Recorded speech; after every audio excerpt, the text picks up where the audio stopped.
Eu costumo me apresentar como servo de orelha furada. O servo de orelha furada na Bíblia é aquela pessoa que era escravo e chegou o dia dele receber a liberdade. Então o seu senhor pergunta, olha, você pode ir. Então ele decide não ir. Então quando ele decide não ir, então aquele senhor fura a orelha dele.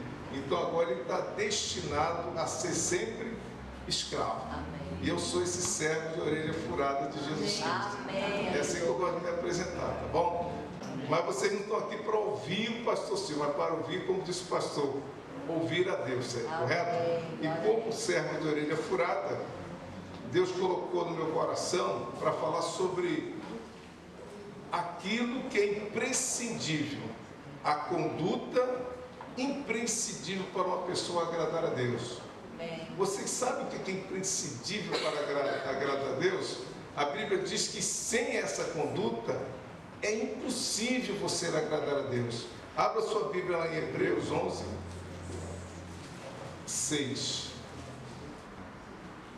De fato, essa palavra é importante, ó, de fato. Está se referindo a algo concreto, algo real. Então o Espírito Santo está dizendo aqui, olha, de fato, e quer que você considere que é real isso, é verdadeiro isso. De fato,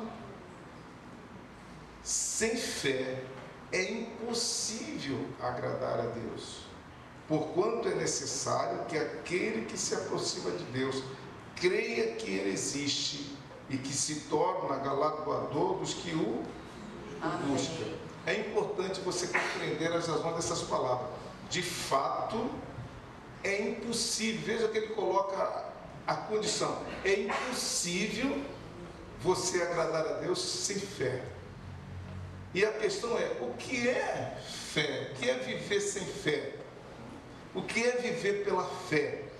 Nós ouvimos muito, somos salvos pela fé, mas o que é viver pela fé? Como é que é viver? Como é que é agradar a Deus pela fé? O próprio texto do capítulo 11 dá muitas definições da fé, mas eu queria pegar as ideias e trazer para o campo prático, para a gente entender o que a doutrina fala, vocês compreendendo de modo prático. E para compreender de modo prático, eu quero trazer aqui para vocês, com relação à fé, Deus nos criou para viver pela fé. Vocês sabiam que nós não fomos feitos para viver pelo sentido. Tá? Nós não fomos criados para conceituar as coisas e fazer juízo de valor através dos sentidos. Nós fomos feitos para viver pela fé. E para você viver pela fé, você precisa da revelação. Amém. Olha só, para mim não viver pelos sentidos e viver pela fé, eu vou precisar da revelação. Então viver pela fé é ao mais ou menos alguma coisa que está aqui. Deixe marcado então Hebreus e vá lá para 1 Coríntios, capítulo 2, a partir do versículo 6.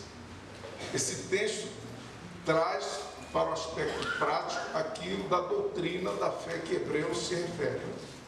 Preste atenção, diz assim: entretanto, expomos sabedoria entre os experimentados, não porém a sabedoria deste século, nem a dos poderosos desta época que se reduzem a nada, mas falamos a sabedoria de Deus em mistério, outrora oculta, a qual Deus preordenou desde a eternidade para a nossa glória.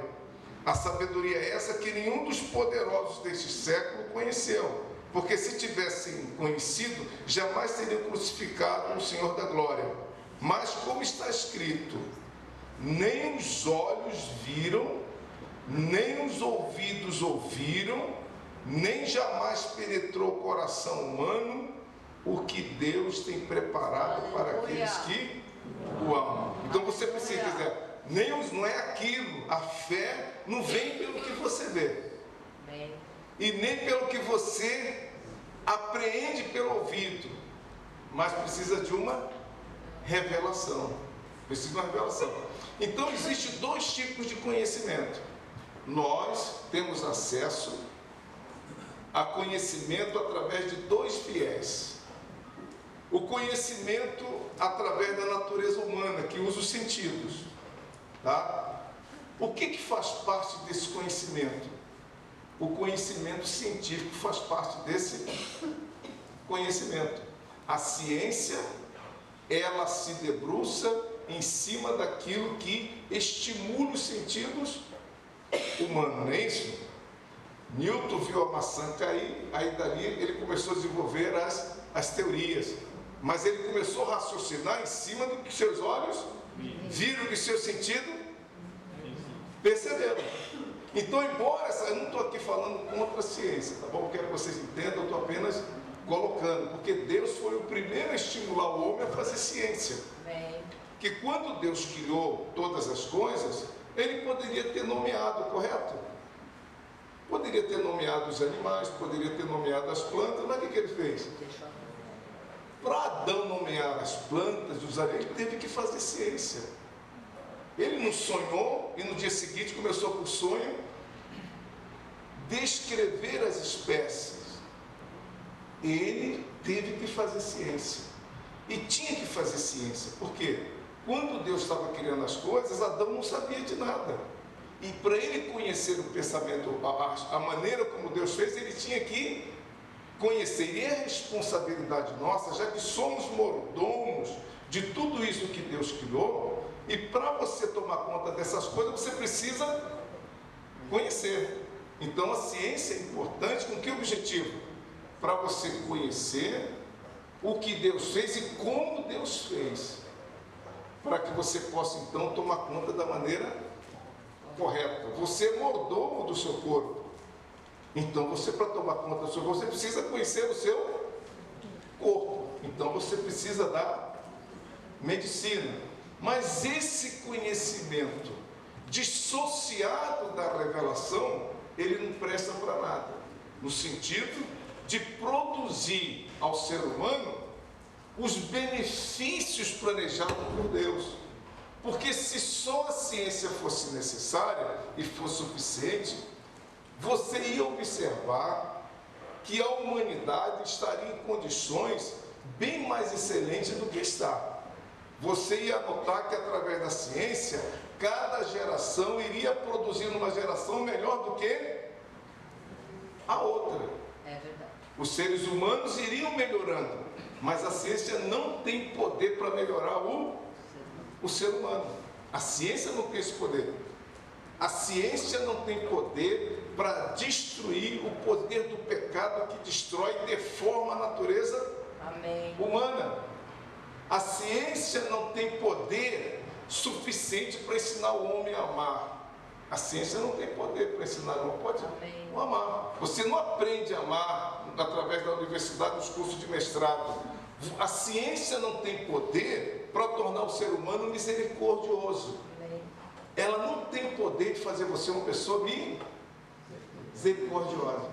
A ciência não tem poder de tornar você um pai melhor, uma mulher melhor, um filho melhor, um cidadão melhor, um prefeito melhor, um presidente melhor, um juiz melhor, um ser humano melhor. Então, quando o homem deixa esse conhecimento que vem pela revelação para se firmar só nesse conhecimento básico, que vem através do sentido, ele vai se embrutecendo e ele fica se gabando de poder criar um avião mais veloz, um celular melhor a cada ano, pensando que isso aí é o suficiente. Mas não é o suficiente isso daí. Por quê? O que torna o mundo melhor é o ser humano. Porque quem operacionaliza todas as coisas, o dinheiro, a ciência é o... Então não adianta você ter desenvolvimento com um ser humano pior. Por isso que não há perspectiva da humanidade melhorar. E todos nós que estamos aqui, que somos cristãos, e aqueles que não são crentes, que não conhecem a palavra de Deus, se coloca a sua esperança nesse conhecimento humano, eles estão perdidos, como diz a palavra de Deus. Se a vossa esperança se resume apenas nas coisas desse mundo, você é o mais dos miseráveis da terra.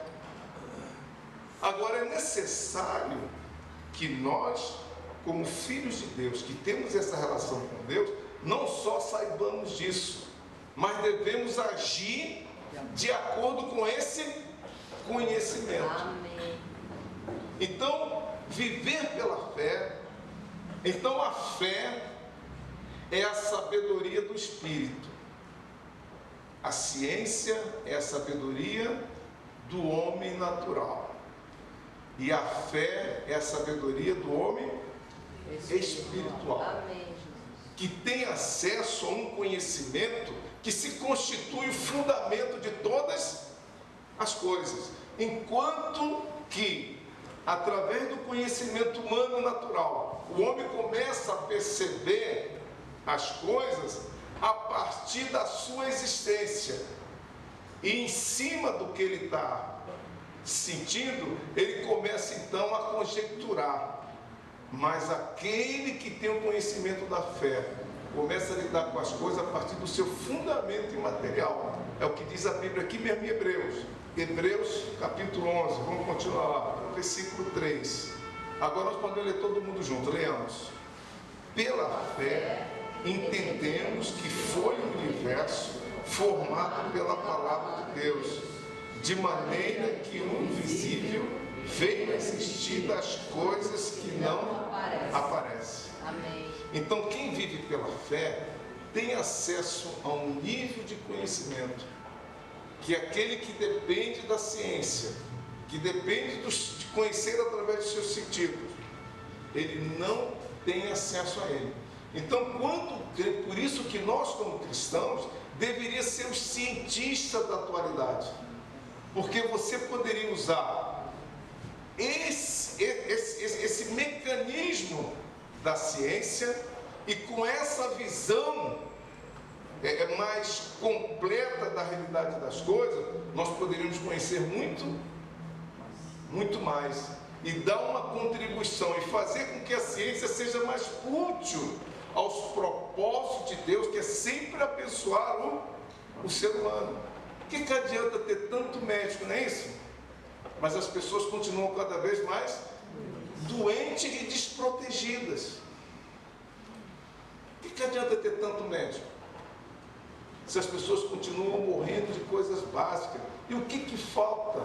Então não é falta de médico, falta amor no coração dos médicos. Falta amor no coração dos governantes, para que possam usar os recursos, inclusive o próprio conhecimento, para abençoar o ser humano.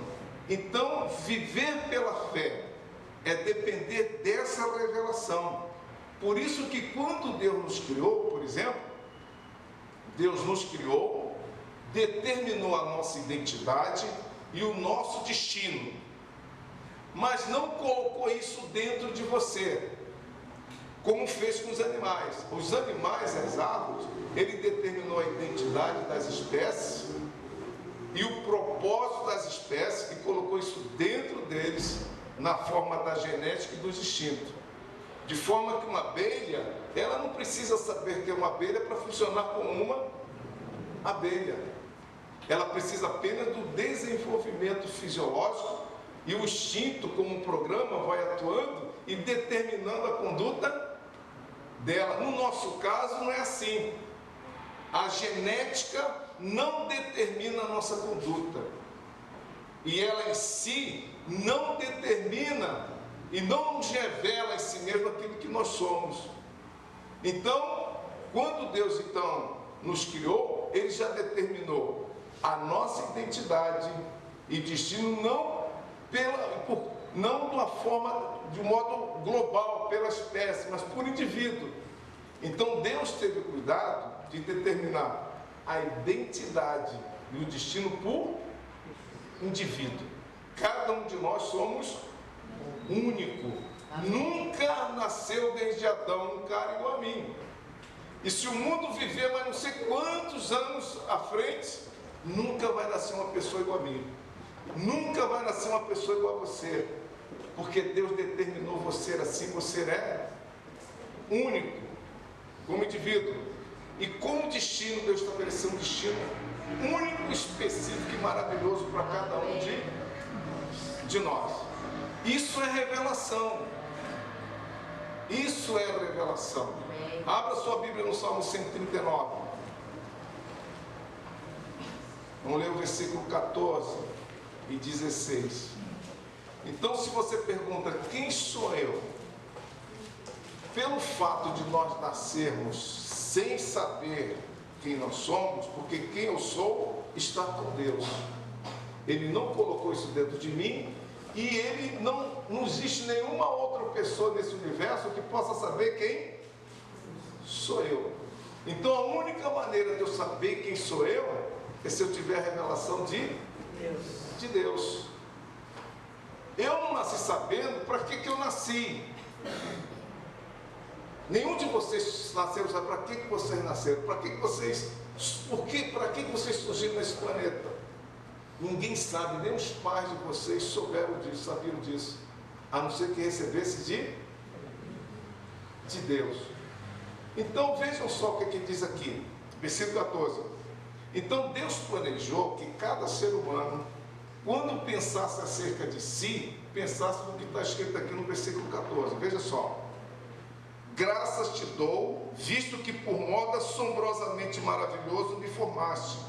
As tuas obras são admiráveis, e a minha alma o sabe muito bem. Presta atenção. Então Deus planejou que eu e você acordássemos de manhã, olhássemos no espelho e fizéssemos essa oração: Senhor, eu te agradeço que o Senhor me criou de uma forma tão maravilhosa. Eu sou um verdadeiro milagre. Eu sei que eu sou extraordinário, perfeito, que o Senhor me criou.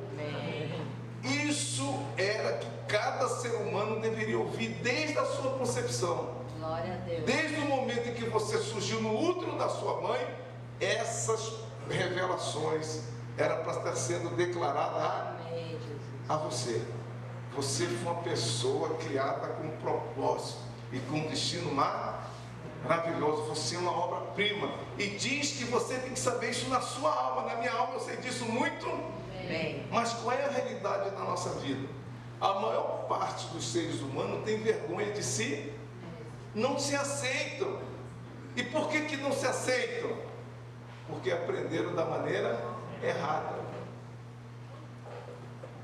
Já que o indivíduo não nasce sabendo quem é, eu tenho que saber quem eu sou. Quem deveria dizer quem eu sou seria Deus. Aí você começa a entender a desgraça que foi o pecado. Aí você começa a entender a dimensão da tragédia que foi o pecado. Então, quando Deus criou o homem, Deus planejou que esse homem criado por ele iria caminhar com ele. Por isso que Deus todo dia caminhava com Adão. E através dessa caminhada, Deus ia transferindo para ele a sua identidade, o conhecimento que Deus tinha acerca dele, o projeto de Adão e de toda a humanidade. E Deus ia dizer exatamente assim: Adão, você foi criado de uma forma assombrosamente maravilhosa. Você é algo maravilhoso, que eu te criei para ser alguém especial. Você é o homem que você deveria ser, e tem um propósito nesse mundo. Eva, você é a mulher que eu planejei ser, e você tem um propósito nesse mundo. Você é linda, eu amo você, e você é extraordinário. Você vai ser uma pessoa de sucesso, porque eu criei você para ser uma pessoa de sucesso. Não tem nada de errado com você. Você é exatamente aquilo, a perfeição que eu planejei. Aleluia. Era para eles ouvirem isso. E ouvindo isso, era para eles transmitirem também para os seus filhos, para os seus netos. E assim de geração em geração. Era isso que cada ser humano deveria ouvir. Mas não é essa a realidade, correto? E Deus, ele escolheu agentes que seriam os pais, que é responsável de conhecer esse plano de Deus e transmitir para os seus e assim de geração. Mas o que acontece na verdade? Que às vezes os filhos nascem e os pais, por questão de ignorância, por não entender o projeto de Deus, eles transferem para os seus filhos, não o plano de Deus, mas o plano de Satanás. Que às vezes quando o pai, querendo corrigir o comportamento de um filho, ele acaba atacando a identidade do filho. Então, quando um filho seu faz uma coisa de errado, o que é errado é o que ele fez, mas ele não é uma pessoa, ele não é um erro. Amém. Ele não é um erro. O que ele fez é que é um. Mas os pais geralmente tentando corrigir o comportamento atacam. Como é que é? Você não presta, você nunca vai ser ninguém na vida. Os pais pensam que falando dessa maneira, o filho vai ter vergonha do que está fazendo e vai sim. Mas como a gente quando nasce, não nascemos sabendo quem somos, eu preciso da revelação. Qual é a revelação que vem para mim? Eu não presto. Você não presta, você é um erro, você só me dá trabalho, você nasceu para mim. E sabia que muitos filhos ouvem isso da sua mãe e dos seus pais? Misericórdia. Sabiam? Que não sou você nasceu para me fazer sofrer. Não sei porque eu tive você. Você é um traste. De quem é essa revelação? Satanás. De Satanás. Mas era isso que Deus queria que esse filho ouvisse? Não, Deus queria que esse filho ouvisse isso, ó. Você foi feito de modo extraordinariamente maravilhoso. Amém. Glória a Deus. Eu nasci negro, preto. Então, eu sou perfeito e maravilhoso sendo preto. Porque Deus me fez assim. E eu sou perfeito e sou um milagre de Deus sendo preto. Amém. Era para ter me sido transmitido isso aí pelos meus pais e pela sociedade. Mas como o mundo já é maligno, não é isso? Então o que o mundo transmite? A revelação de Satanás. É verdade. E se você não tem aquele modelo que Satanás estabeleceu como sendo o modelo ideal, você então recebe uma revelação negativa, não é isso? Se você não tem o dinheiro, você recebe uma revelação, ele associa que você não vale nada porque não tem dinheiro. Se você não se veste como a moda dita, diz que você não vale nada porque você não tem aquele tipo de roupa, não tem um tipo de celular, não tem um tipo de tênis. Então seu filho chega na escola e não tem aquele tipo de mochila, as pessoas passam por ele que ele é inferior porque não tem aquele tipo de mochila. E o pior, que se você não deu para o seu filho a revelação de Deus, ele vai acreditar na revelação do diabo. E daqui a pouco seu filho está com complexo de inferioridade, agindo como se Deus tivesse errado por tê-lo feito daquela maneira. Tem muita gente que olha para suas pernas e tem vergonha do seu rosto, do seu cabelo, da sua orelha, e tem vergonha e se amaldiçoa como se Deus tivesse errado em tê-lo feito dessa forma. Tem gente que é baixinho, tem vergonha de ser baixo, como se Deus tivesse errado. Por que você tem vergonha? Porque você recebeu a revelação de Satanás. Então viver pela fé é viver por essa revelação. Amém. É você conceituar você mesmo e tudo que está em sua volta segundo a palavra De Deus. Glória de Deus. a Deus. Tem uma música que diz: eu sou aquilo que a Bíblia diz que eu sou, não é isso? Não tem essa canção escolhida? Só, gente, que nós cantamos isso, mas não assumimos isso. Nós cantamos e lemos da Bíblia, mas não vivemos a fé. Não vivemos a fé. Temos até a revelação, mas não vivemos pela fé. Então, eu sou aquilo que habito. Então, é necessário que todos nós cristãos, inclusive o ímpio, também saibam disso. Então, é responsabilidade da igreja trazer essa revelação que a academia não consegue transmitir. A academia transmite o conhecimento dentro de uma perspectiva de Satanás. Mas nós poderíamos transmitir até o conhecimento científico dentro de uma perspectiva de... Agora veja o quanto nós somos falhos. Dentro desse ramo científico, quantos crentes você conhece que se destaca dentro dessa área? Grande parte dos cristãos adota uma posição medíocre, quando na verdade a Bíblia diz que nós devemos ser o que? Sal e luz. O sal, ele tem uma função de preservação, para não deixar apodrecer. Então nós temos a nossa função nessa terra é impedir que Satanás apodreça a humanidade, apodreça os valores, apodreça os seres humanos. Mas para isso, você precisa ser luz, não é isso? O que a luz faz? Aponta o caminho. Então quem deveria estar dirigindo o pensamento científico, o pensamento jurídico, o pensamento político, o pensamento econômico da humanidade? A mente de Cristo. Amém. Seriam os crentes. Mas infelizmente, por não vivermos pela fé, você lê, Jesus diz: vós sois o sal da terra e a luz, mas você não vive dessa maneira, porque você não vive pela fé. Que se nós entendemos que essa palavra que Jesus Cristo está dizendo não é apenas um efeito retórico, mas é uma realidade que Ele estabeleceu para todos aqueles que estão dele. E se você acredita nisso como verdade, então você deve agradar a Deus vivendo pela fé. Então eu vou agir como sal, eu vou agir como a partir da minha própria família. Amém.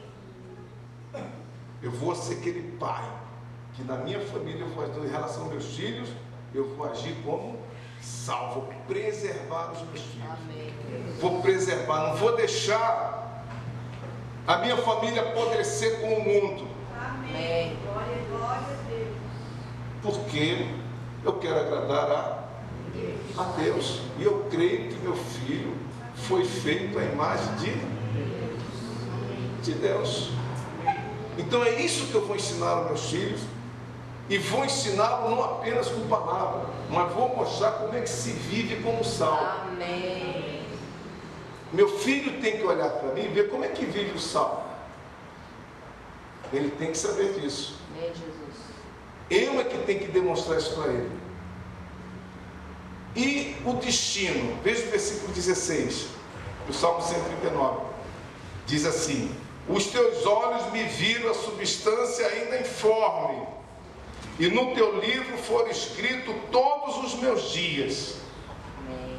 cada um deles escritos e quando nenhum deles ainda havia. Aleluia. Então, antes de você nascer, Deus já tinha um destino para você. Na verdade, antes dele criar os céus e a terra, ele já conhecia você, já sabia exatamente o dia que você iria nascer, sabia tudo sobre essas coisas sobre você, e já tinha determinado mas não colocou isso dentro de você, de modo que nenhum ser humano pode viver esse projeto de Deus naturalmente, como vivem os animais. Os animais vivem o plano de Deus naturalmente, mas o ser humano, Não. ele precisa de Deus. Amém. Ele precisa Glória a Deus. ter intimidade com Deus e se desenvolver com, porque fora de Deus não tem nenhum outro ser nesse universo que possa dizer a você quem você é. Aleluia. Se você receber isso de qualquer outra pessoa, você vai receber da maneira errada. Por isso que nós temos na igreja muitos irmãos que, apesar de ser salvo, não vive a fé da revelação. É verdade. Ainda vive segundo os padrões do mundo. O conceito que ele tem dele é o que a sociedade diz. É que ele ouviu da sua mãe e do seu pai. É o que ele ouviu lá no pátio da escola. É isso que ele se sente, assim que ele se vê. Mas ele é crente. Mas por que ainda sofre esse problema de baixa autoestima e vive sofrendo bullying, todo esse tipo de discriminação? Por que isso ainda o afeta? Por que isso ainda o faz sofrer? Porque não tem a revelação de Deus. Amém. Aleluia. Porque não sabe quem é, segundo a palavra de Deus. E uma das coisas que a salvação traz para você é isso aqui. Abra lá em 1 Pedro, capítulo 1, 18. 1 Pedro 1, 18. Vamos ler todo mundo juntos? Sabendo que não foi mediante coisas corruptíveis, como prata ou ouro, que foste resgatados do vosso fútil procedimento Que vossos pais vos criaram. Aleluia. Então, por mais extraordinária que tenha sido a sua educação, se essa educação não se fundamentou na revelação de Deus, é fútil. Você vive uma vida fútil. E quando você é salvo, você tem que ser resgatado dessa futilidade. Amém, Jesus. Por isso que a Bíblia diz: não vos conformeis com este mundo, mas transformai-o pela renovação da vossa. Você tem que pegar esses conceitos básicos e fundamentais acerca da sua vida, acerca da sua identidade e do seu destino na Bíblia. Amém. Mas o que acontece conosco? Nós tratamos a Bíblia futilmente, não valorizamos, nós não damos atenção à Bíblia, nós negligenciamos e desprezamos a palavra de Deus. Aqueles que são um pouco mais afoitos, quando frequenta a escola bíblica dominical, ele vem para a escola mais para ter conhecimento. Então ele enche a sua cabeça de conhecimento, é capaz de dizer corretamente todos os livros da Bíblia, conhecer os tempos, as narrativas, mas nenhuma dessas realidades faz parte da sua construção. Porque ele ouve e não pratica. Por isso que lá em Tiago, o Espírito Santo diz: não sedes apenas, mas também o quê? Por que ele quer que você pratique? Porque as coisas entram na gente através da prática. Você tem o conhecimento, mas se você tiver o conhecimento e não tiver um compromisso e não praticar esse conhecimento, não presta para nada. Um conhecimento sem compromisso, ele é inútil. É verdade. Não adianta você conhecer tudo sobre medicina e não ter o compromisso de ser um bom médico e aplicar aquele princípio. É inútil. E o conhecimento sem a prática é inexequível. Não vai servir para. Assim também é a palavra de Deus. O que a prática faz? A prática traz o conhecimento para dentro de você. Esse conhecimento, ele vai se alojar na sua alma. A alma funciona como se fosse um HD. Mas a alma é como um HD. Ela vai armazenar o que você mandar. Amém. Por isso que Jesus diz assim: de tudo quanto tem que guardar, guarda o teu coração. Por quê? Porque dele que vem o que? As saídas? Então tenha cuidado como você vai aprender. Que depois que você vai aprender, você vai responder a vida de acordo com o que você aprendeu. É verdade. Então, se você aprendeu que você não é nada e foi tratado como não é nada, toda vez que você fizer a pergunta: quem sou eu? Vai vir dentro de você: eu não sou. E você vai agir como quem não é nada. Porque foi isso que entrou em você. Na sua experiência de vida, foi assim que você vivenciou. Então nós precisamos, se você viver pela fé, é viver em função da revelação. Então Amém. Você precisa dar atenção a essa palavra. Aleluia. Porque nela que está a sua identidade, o seu destino. E a nossa relação com Deus não é só uma questão de relação religiosa, não. Você precisa de Deus para Ele dizer a você quem você é. A humanidade precisa de Deus. Porque se a humanidade não tiver de Deus, ela vai ouvir do diabo: você veio de macaco. Se ela não tiver esse encontro com Deus, ela vai ouvir de Satanás uma distorção: você veio do nada. E vocês não imaginam a grande tragédia que está por trás desse conceito evolucionista. O conceito evolucionista parte do princípio que você veio do nada e você foi gerado de algo indefinido. Se você foi gerado de algo indefinido, não tem nenhuma autoridade moral acima de você. Se não tem nenhuma autoridade moral, você passa a ser autoridade moral para você mesmo. Olha o perigo. Só que essa pessoa que se autonomiza como Deus de si mesmo é uma pessoa fraca. É uma pessoa, quando sente dor, ela está disposta a fazer qualquer coisa para se livrar da, mesmo que tiver que matar, mesmo que tiver que roubar. É uma pessoa que, quando está sob a pressão de uma compulsão, ele quer satisfazer o seu ego, a sua, mesmo que tenha que estuprar uma criança de 6 meses. E por que ele faz isso? Porque ele é o fundamento da própria moral dele. Mas só que ele é um Deus caído, derrotado, que não tem capacidade por si mesmo fazer o bem. Ele fala do bem, diz que quer fazer o bem, mas não tem poder em si, porque está sujeito à dor. O homem não tem domínio nem sobre seus próprios pensamentos. Nenhum homem pode parar seus próprios pensamentos. O homem não tem poder sobre suas emoções. É só ver uma pessoa quando está irado, não é isso? Não tem nada que possa parar uma pessoa quando está sob efeito da ira. Só tem 2 coisas que pode parar ele. Ou ele satisfaz plenamente aquela compulsão, aí ele para, ou se ele matarem ele. Uma pessoa quando está apaixonada, o que pode parar uma pessoa apaixonada? Quem que pode parar uma pessoa induzida por um sentimento de menos-valia, por depressão, que chega à conclusão que a melhor solução é o suicídio, é morrer? O que pode parar uma pessoa dessa?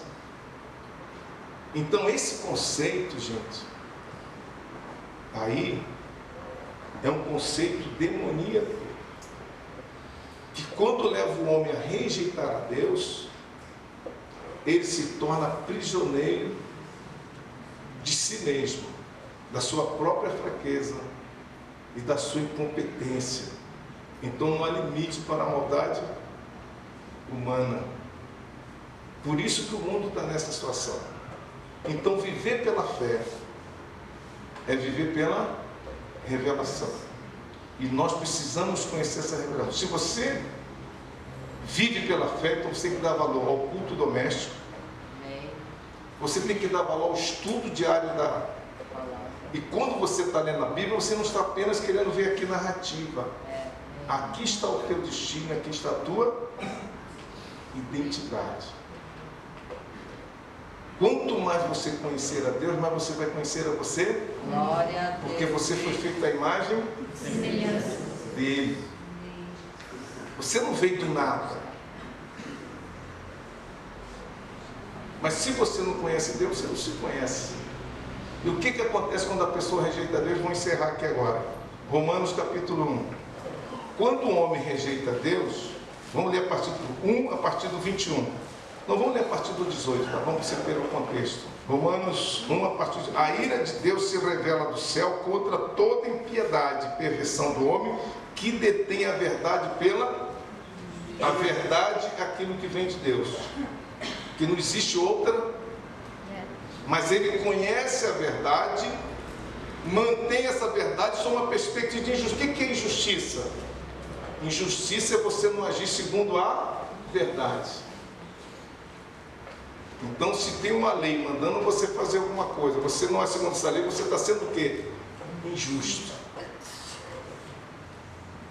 E ele continua: porquanto o que de Deus se pode conhecer é manifesto entre ele, porque Deus lhe manifestou.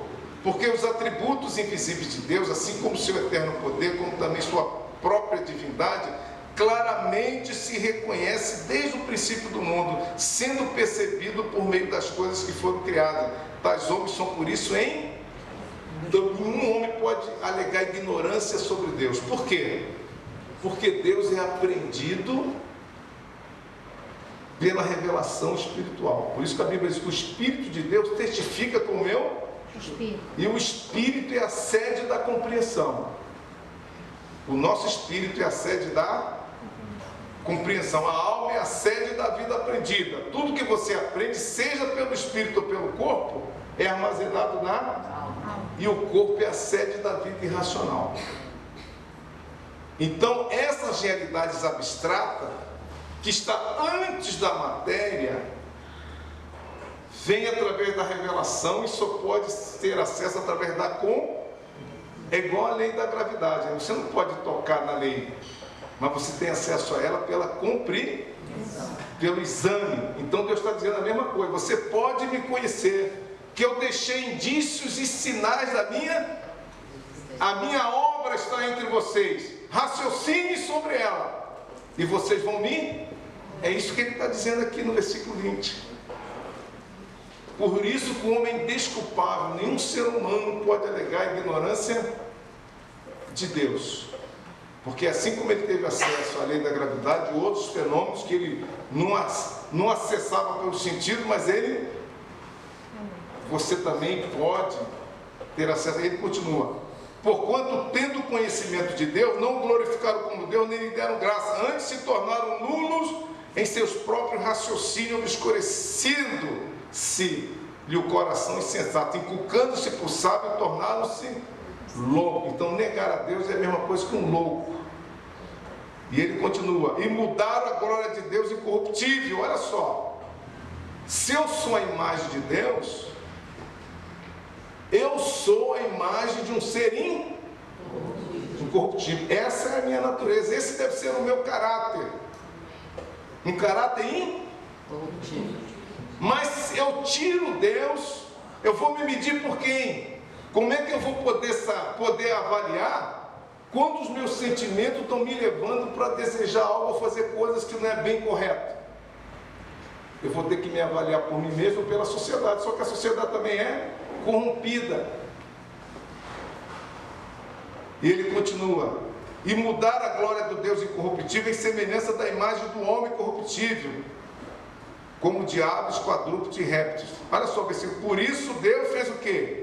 Entregou tais homens à imundícia pela concupiscência do seu próprio, para desonrarem o seu corpo pois mudaram a verdade de Deus em mentira, adorando e servindo a criatura em lugar do Criador, o qual é bendito eternamente. Por causa disso os entregou Deus às paixões. Então o homem fica entregue às suas próprias paixões irracionais, às suas compulsões irracionais, movido pelas suas compulsões. Aí vocês sabem o que a humanidade faz, não é isso? Como é que ela vai se degenerando?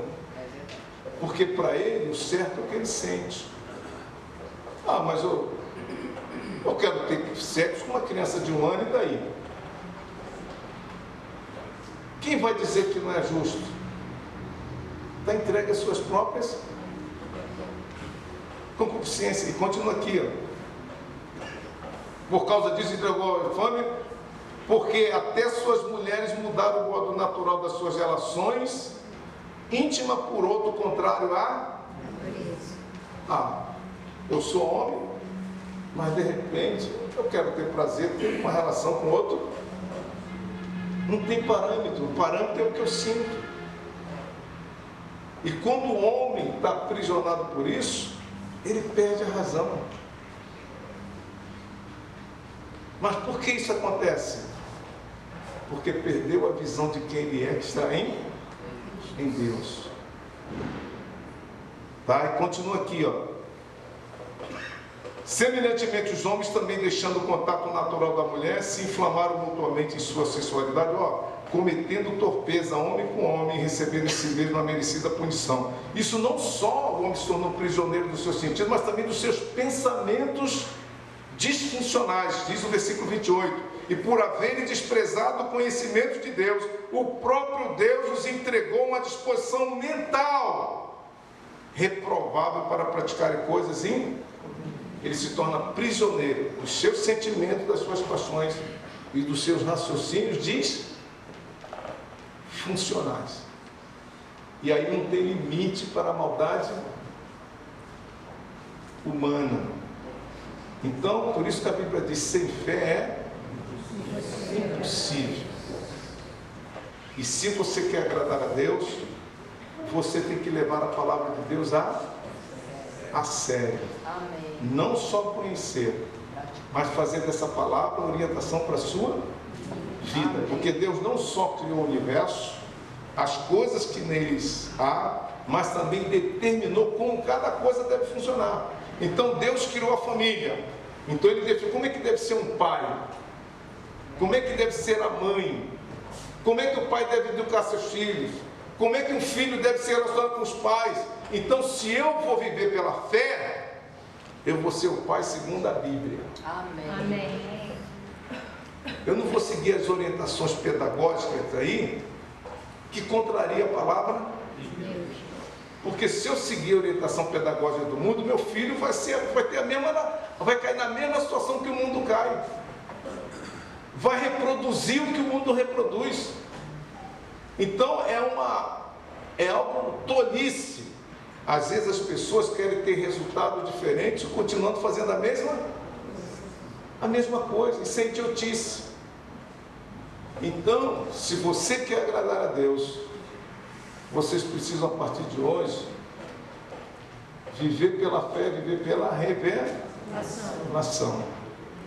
Então, leve a sério as leituras bíblicas de vocês cada dia, o culto doméstico, a escola bíblica dominical, as pregações que vocês ouvem aqui e as conversas de vocês no dia a dia. Fale sobre esse livro. Amém. Construam teses e construam pensamentos em qualquer área, mesmo dentro da área científica. Deixe a palavra de Deus dirigir o pensamento científico. Amém. Isso não é negar a ciência, não. É dar a ela um propósito sábio, que a própria ciência não é capaz de perceber isso.